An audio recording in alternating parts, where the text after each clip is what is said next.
Preparatory phase में हमने कहा हमारे पास दो मॉलिक्यूल्स बन गए थे, एक को हम कहते हैं डाईहाइड्रोक्सी एसीटोन फॉस्फेट और दूसरा था हमारे पास ग्लिसरल्डिहाइड 3 फॉस्फेट। ये दो मॉलिक्यूल्स हमारे पास बन गए थे प्रिपरेटरी फेज में, जो कि आगे प्रोसीड करेंगे ग्लाइकोलिसिस के स्टेप्स को, या ग्लाइकोलिसिस के स्टेप्स को आगे चलाएंगे और एंड प्रोडक्ट बनाएंगे। ये ग्लाइकोलिसिस के स्टेप्स जो है वो आगे ये गप जो है ये वाला मॉलिक्यूल ग्लिसरल्डिहाइड 3 फॉस्फेट, ये मॉलिक्यूल ग्लाइकोलिसिस के स्टेप्स आगे चला सकता है, आगे प्रोसीड कर सकता है, लेकिन ये डब का मॉलिक्यूल आगे प्रोसीड नहीं कर सकता। ये डाईहाइड्रोक्सी एसीटोन फॉस्फेट मॉलिक्यूल जो है ये ग्लाइकोलिसिस के स्टेप्स को आगे नहीं चला सकता, जबकि ये ग्लिसरल्डिहाइड 3 फॉस्फेट ये गप का मॉलिक्यूल आगे चला सकता है, राइट। तो इस स्टेप में क्या होगा, ये डाईहाइड्रोक्सी एसीटोन फॉस्फेट ये वाला मॉलिक्यूल कन्वर्ट हो जाएगा इनटू ग्लिसरल्डिहाइड 3 फॉस्फेट में। ये वाला मॉलिक्यूल, ये डब का मॉलिक्यूल कन्वर्ट हो जाएगा इनटू गप मॉलिक्यूल में। ये दोनों आपस में एक दूसरे के आइसोमर हैं, राइट।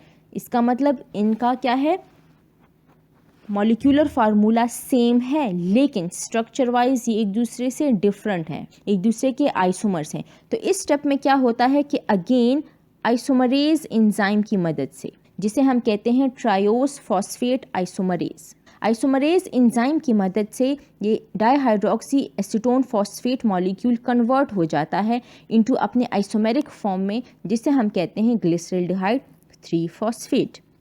इस स्टेप से ऑनवर्ड्स, इस स्टेप से आगे जितने भी स्टेप्स होंगे ग्लाइकोलिसिस के वो 2 टाइम्स होंगे। अब 2 टाइम्स कैसे, एक वो जो ये गप ये ग्लिसरल्डिहाइड 3 फॉस्फेट जो आगे ग्लाइकोलिसिस के स्टेप्स चलाएगा वो वाला स्टेप, और दूसरा स्टेप कौन सा, ये वाला मॉलिक्यूल ये डाईहाइड्रोक्सी एसीटोन जो कन्वर्ट हो गया था अपने आइसोमेरिक फॉर्म में, जिसे हम कहते हैं ग्लिसरल्डिहाइड 3 फॉस्फेट, वो वाले स्टेप्स। एक तो ये वाला मॉलिक्यूल खुद अपने स्टेप्स आगे चलाएगा, दूसरा ये जो ढप का मॉलिक्यूल कन्वर्ट हो गया था इनटू गप मॉलिक्यूल में, वो वाले स्टेप्स। तो इसी वजह से हम कहते हैं कि ग्लाइकोलिसिस में इसके बाद जितने भी स्टेप्स होंगे वो 2 टाइम्स होंगे, जितने भी स्टेप्स होंगे वो ट्वाइस होंगे। जब मैं कहूँगी कि एटीपी का मॉलिक्यूल किसी स्टेप में बना तो इसका मतलब 2 एटीपी के मॉलिक्यूल बनेंगे। जब कहूँगी कि वाटर मॉलिक्यूल बना इस स्टेप में, इसका मतलब उस स्टेप्स में हमारे पास 2 वाटर के मॉलिक्यूल बनेंगे। जब कहूँगी कि NADH का मॉलिक्यूल बना तो इसका मतलब 2 NADH के मॉलिक्यूल बनेंगे।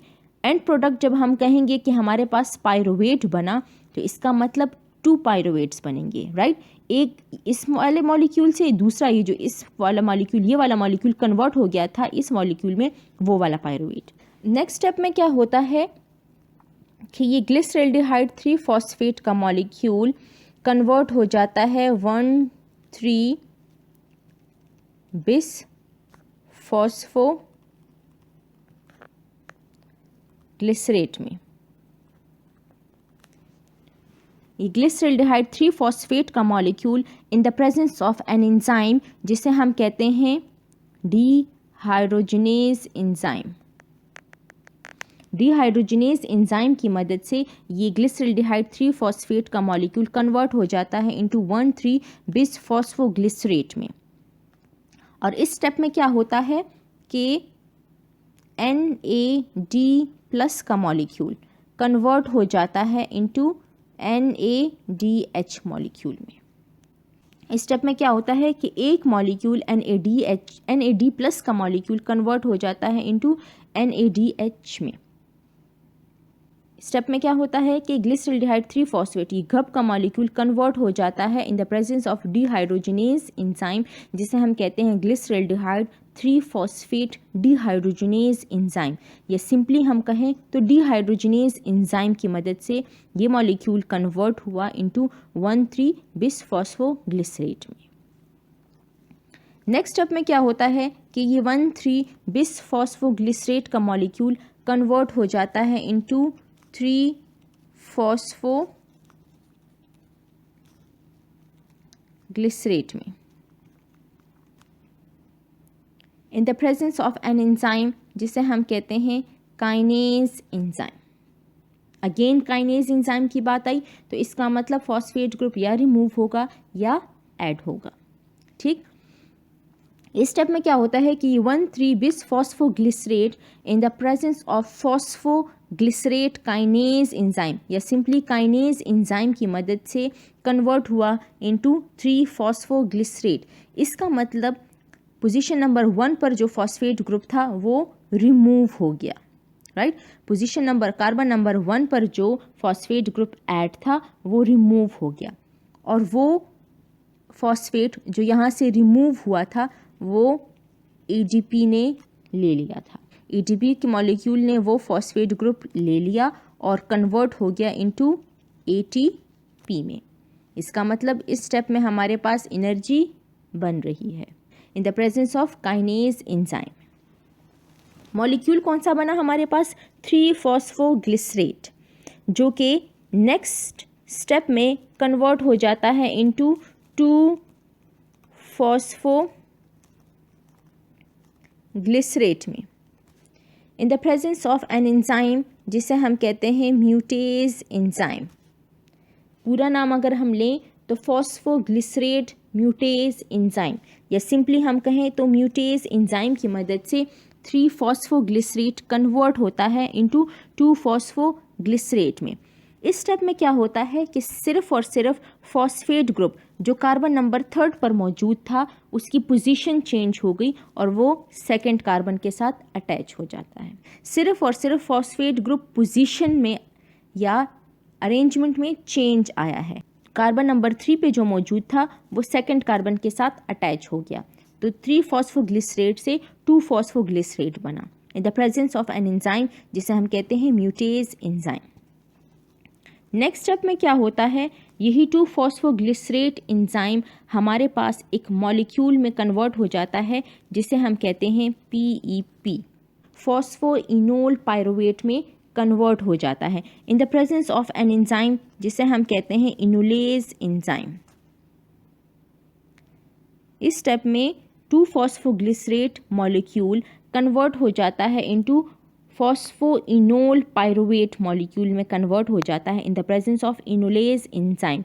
और इस स्टेप में हमारे पास एक वाटर मॉलिक्यूल भी बनता है। इस स्टेप में हमारे पास वाटर मॉलिक्यूल भी बनता है in the presence of an enzyme जिसे हम कहते हैं इनुलेज एंजाइम। नेक्स्ट स्टेप में क्या होता है, यही फॉस्फोइनोल पायरुवेट मॉलिक्यूल क्या होता है in the presence of pyruvate kinase enzyme की मदद से, राइट। काइनेज एंजाइम की मदद से यही मॉलिक्यूल कन्वर्ट हो जाता है एंड प्रोडक्ट में जिसे हम कहते हैं पायरुवेट। अगेन काइनेज एंजाइम इस्तेमाल, तो इसका मतलब PEP फॉस्फोइनोल पायरुवेट मॉलिक्यूल से एक फॉस्फेट ग्रुप रिमूव हो जाता है और वो अगेन ADP ले लेता है और ADP कन्वर्ट हो जाता है इनटू ATP में। इसका मतलब इस स्टेप में भी हमारे पास एनर्जी बन रही है। इस एंड स्टेप में हमारे पास क्या होता है, फॉस्फोइनोल पायरुवेट मॉलिक्यूल जो है in the presence of kinase enzyme में हमारे पास कन्वर्ट हो जाता है एंड प्रोडक्ट में जिसे हम कहते हैं पायरुवेट। और इस स्टेप में हमारे पास क्या है, एक एनर्जी का मॉलिक्यूल भी बनता है।